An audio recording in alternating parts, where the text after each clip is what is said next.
Release. Naambia nafurahi sana kwa mapokezi ya Kabebi, tumefurahi, baraka kubwa sana. Watu wote waliokuja kumpokea, kumletea zawadi na Watanzania wote, maanti na maanko wa mitandaoni na familia kwa ujumla, nashukuru sana. Tumefarijika sana. Yeah.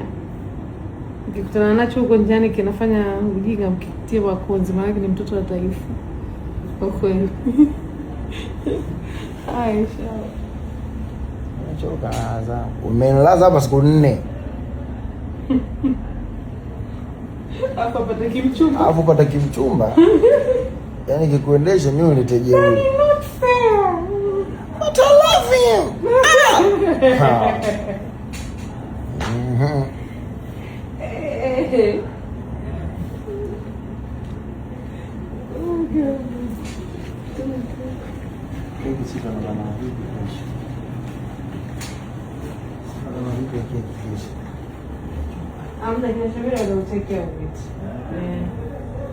Yes, bana, umemsikia hapo malkia wa muziki wa Bongo Flava Zuchu akiwa na mume wake Diamond Platinum. By the way, ametoa shukrani kwa watu wote ambao walienda kumtembelea, kumtia moyo, kumtia faraja, kumpongeza pia, kumpa hongera nyingi sana baada ya kujifungua mtoto wa kike.